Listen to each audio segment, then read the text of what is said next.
காலத்தில் கிளியூர்னு ஒரு ஊர் இருந்தது. அந்த ஊரில் ஒரு பாட்டியும் ஒரு பேரனும் வாழ்ந்து வந்தாங்க. அந்த பாட்டி கடுமையாக உழைச்சி சம்பாரிச்சிட்டு வரோம். அதில் கூழா கிண்டி, அரிசியை கூழா கிண்டி பேரனுக்கு கொஞ்சம் கொடுக்கும், நிறைய சோறை பிச்சைக்காரங்களுக்கு கொடுக்கும். இது அந்த பேரனுக்கு ரொம்ப வருத்தத்தை கொடுத்தது. அவன், ஏன் பாட்டி எனக்கு எப்போ பார்த்தாலும் கொஞ்சோண்டு சோறு இல்லாட்டி கூழே தர்ற, பிச்சைக்காரங்களுக்கெல்லாம் நல்ல சோறு நிறைய போடுறியே, ஏன் பாட்டி அப்படின்னு வருத்தத்தோடு கேட்டான். அதுக்கு அந்த பாட்டி, பேராண்டி, நாம் எப்போவும் நாம் சாப்பிட்ற சாப்பாட்டை, முக்கியமாக சோறை மற்றவங்களுக்கு தானமாக கொடுக்கணும் தெரியுமா? ஏன்னா சோறுக்குன்னு ஒரு மகத்துவம் இருக்குது, அதை பற்றி ஒரு கதையே இருக்குது அப்படின்னுச்சு அந்த பாட்டி. அப்படியா, என்ன கதை அது அப்படின்னு ரொம்ப ஆர்வமாக கேட்டான். எனக்கு எங்கப்பா வயசான காலத்தில் ஞாபகம் இருக்குது, அதெல்லாம் கடவுளுக்கும் அந்த கடவுளை கும்பிட்ற முனிவர்களுக்கு தான் தெரியும், எனக்கு தெரியாதுப்பா அப்படின்னுச்சு.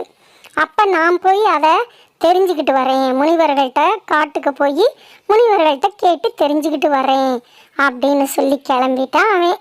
பேராண்டி, வெறும் கையோட போகாத, இந்த கட்டுச்சோறு மூட்டையை வாங்கிக்கோ அப்படின்னு சொல்லி ஒரு கட்டுச்சோறு மூட்டையை அவங்க பாட்டி கொடுத்து விட்டுச்சு. அந்த பையனும் மலைக்காட்டு வழியாக நடந்தான். பகல் பூரா நடந்தான். நல்லா இருட்டிருச்சு. காட்டுக்குள்ளே தூரத்தில் ஒரு மரத்தில் ஒரு வீடு. அந்த வீட்டில் ஒரு தாத்தாவும் பாட்டியும் இருந்தாங்க. அவங்கக்கிட்ட இன்னைக்கு நைட்டு மட்டும் இங்கே நான் தங்கிக்கட்டுமா அப்படின்னு கேட்டான். அவங்களும் பெரிய மனசு பண்ணி தங்கிக்கோ, ஆனால் ரொம்ப இடம் நெருக்கடியாக இருக்கும் அப்படின்னு சொன்னாங்க.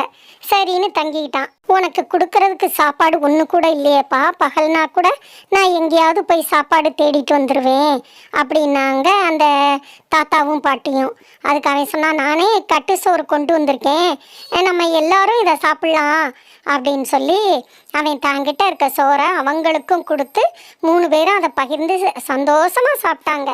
தாத்தா அவன் கதையை கேட்டுட்டு, கருங்காட்டுக்கு போ, உனக்கு விடை கிடைக்கும்னு சொன்னார். அவனும் அடுத்த நாள் கிளம்பி கருங்காட்டுக்கு போனான். பல காடுகள், மலைகள், நகரங்கள் வழியாக போகிறான். அப்போது ஒரு நாள் காட்டில் போய்கிட்டு இருக்கையில் ஏதோ ஒன்று மிதிக்க போயிட்டான். பார்த்தா ஒரு பெரிய பச்சை பாம்பு. அப்படியே நடுங்கி போயிட்டான். அப்போ அந்த பாம்பு, யார் நீ, எங்கே போகிற அப்படின்னு கேட்டது. நான் இந்த மாதிரி முனிவரை பார்க்க போகிறேன், சோரோடைய மகத்துவத்தை பற்றி கேட்க போகிறேன்னா. அப்படியா, எனக்கும் உடம்பு சரியில்லை, நோய் வந்துக்கிட்டே இருக்குது, ஆனால் என் உசுறு போக மாட்டேங்குது, அந்த முனிவர்கிட்ட எனக்கும் என்ன மருந்துன்னு கேட்டுட்டு வா அப்படின்னு அந்த பாம்பு சொல்லிச்சு. சரி அப்படின்ட்டு நடந்து போயிட்டே இருந்தான். அப்போ அடுத்த காட்டில் ஒரு அழகான மரம் பூக்களோட பூத்து குலுங்குச்சு. ஆனால் அது கண்ணீர் விட்டுச்சு. உடனே இவன், ஏன் அழுகிற மரமே அப்படின்னு கேட்டான். நான் பூவாக பூக்கிறேன், ஆனால் ஒரு காய் ஒரு பழம் கூட காய்க்க மாட்டேங்குது, நான் என்ன பண்ணுறது அப்படின்னு சொல்லி அழுதுச்சு. அதுக்கு இவன், நான் சோரோட மகத்துவத்தை பற்றி கேட்க முனிவர்கிட்ட போகிறேன், உனக்கு நான் மருந்து கேட்டுட்டு வர்றேன் அப்படின்னு சொல்லவும், ரொம்ப நன்றிப்பா அப்படின்னுச்சு அந்த மரம். அப்படி நடந்து போய்கிட்டே இருந்தான். அப்போ ஒரு நகரம் வந்துச்சு. அந்த நகரத்தை பார்த்துக்கிட்டு போகல, பகலில் பூரா வீடுகள் இருக்குது, ஆனால் ராத்திரியானா வீடுகள் மறைஞ்சிருச்சு.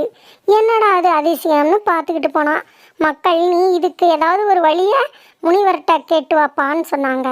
அடுத்த நகரத்துக்கு போகையில பார்த்தா அங்கே பகல்ல எல்லாம் வீடுகள் காணாம போயிடுச்சு, நைட்டானா வீடுகள் கீழே இறங்கி வந்துருச்சு. இது என்னடா அதிசயம் அப்படின்னு பார்த்தான். அங்கே இருக்க மக்கள்லாம், நீ இதுக்கு ஒரு வழியை முனிவர்கிட்ட கேட்டு வாப்பா அப்படின்னு சொன்னாங்க. சரின்ட்டு போனான். ஒரு வழியாக கருங்காட்டுக்கு வந்து தேடுன்னு தேடி பார்த்தா அந்த முனிவர் எங்கேயுமே தெரியலை.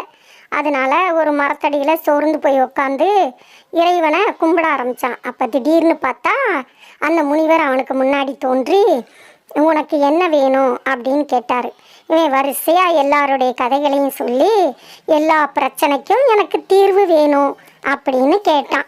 அதுக்கு முனிவர் சொன்னார், அந்த நாகப்பாம்பு தங்கிட்ட இருக்க நவரத்னத்தையும் ஜீவரத்னத்தையும் கக்கிட்டா அதனுடைய நோய்களும் நீங்கிரும், அது வயதான காலம் வந்ததுக்கப்புறம் உயிரும் நல்லபடியாக பிரியும் அப்படின்னு சொன்னார்.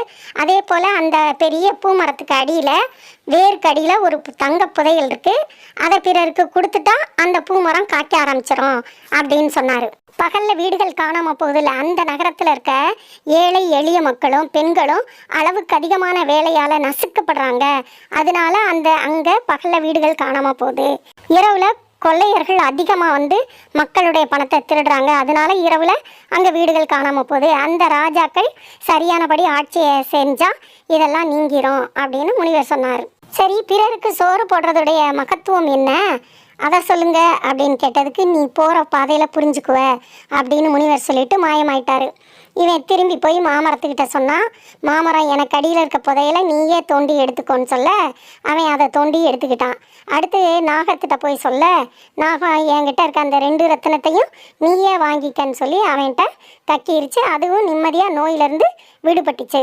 பக்கத்தில் வீடுகள் காணாம போதில்ல, அந்த நகரத்துக்கு போய் தாங்கிட்ட இருக்க தங்க காசுகளை பூரா அங்கே உள்ள ஏழை எளியவங்களுக்கு கொடுத்தான். அதனால அவங்களும் சந்தோஷமாகி அரசனுக்கு எதிராக புரட்சி பண்ணி இவனையே ராஜாவா ஆக்கிட்டாங்க. இவன் தன்னுடைய வீரர்களை பக்கத்து நகரத்துக்கு அனுப்பி அங்கே உள்ள கொள்ளையர்களை எல்லாம் கைது செய்து ஜெயிலில் அடைச்சி அந்த நாட்டு மக்களுடைய நன்மதிப்பையும் வாங்கினான். கடைசியாக தன்னுடைய வீட்டுக்கு தன்னுடைய பாட்டியை பார்க்க போய் பாட்டிக்கிட்ட அந்த 2 ரத்தினங்களையும் கொடுத்தான். அப்போ பாட்டி சொன்னாங்க, இப்போ தெரியுதா சோறுடைய மகத்துவத்தை பற்றி அப்படின்னு சொன்னாங்க.